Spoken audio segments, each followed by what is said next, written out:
Ayan, palis na kami dito. Pupunta nga tayo doon na naman sa isang campsite na kung saan ito ay nasa Morong, Bataan. Ayan na, yung nagbibiyahe na kami dyan.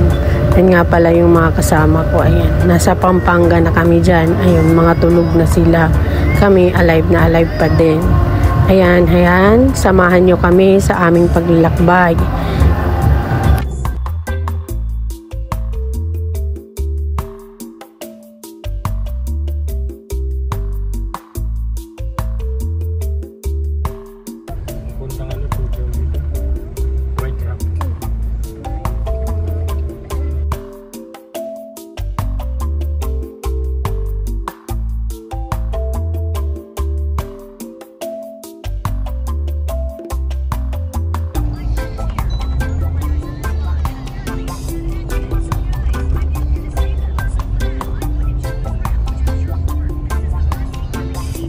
Mahigit 3 oras din kaming nagbiyahe at ayan, sa wakas nakarating na rin kami sa campsite na aming pag-iistihan.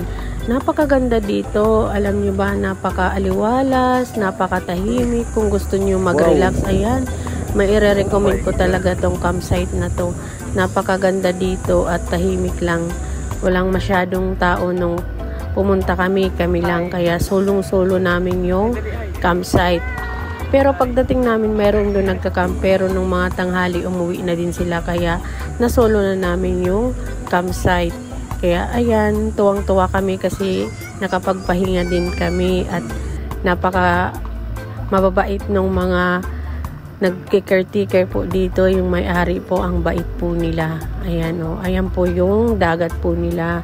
Napakalinaw po ng tubig. Masarap dyan magtampisaw-tampisaw.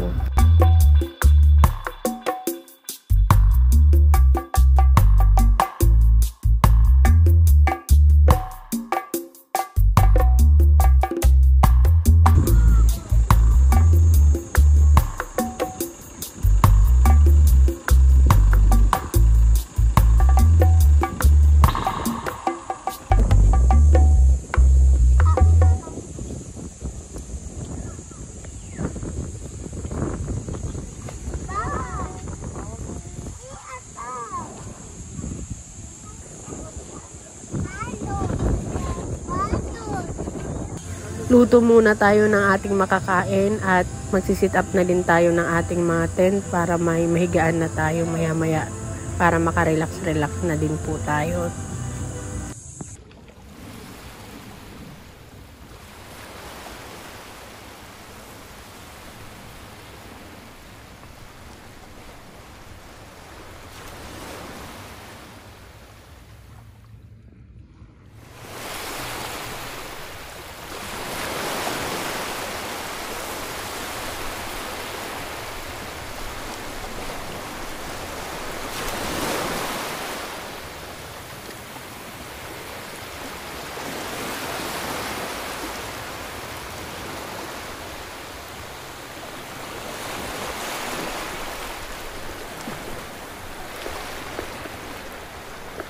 Ayan, sit up po tayo ng bonfire. Saktong-sakto kasi malamig yung hangin dito.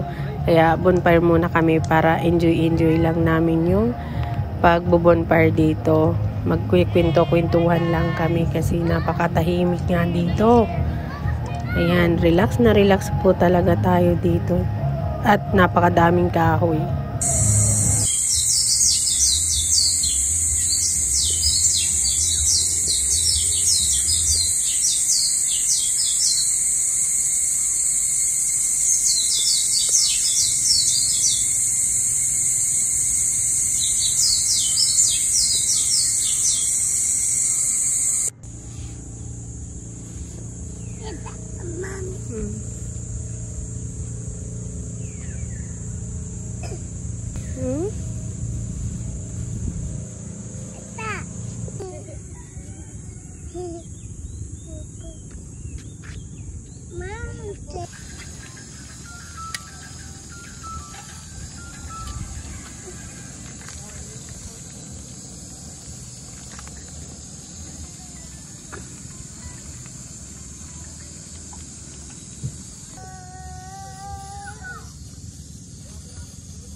Ito nag-iisok.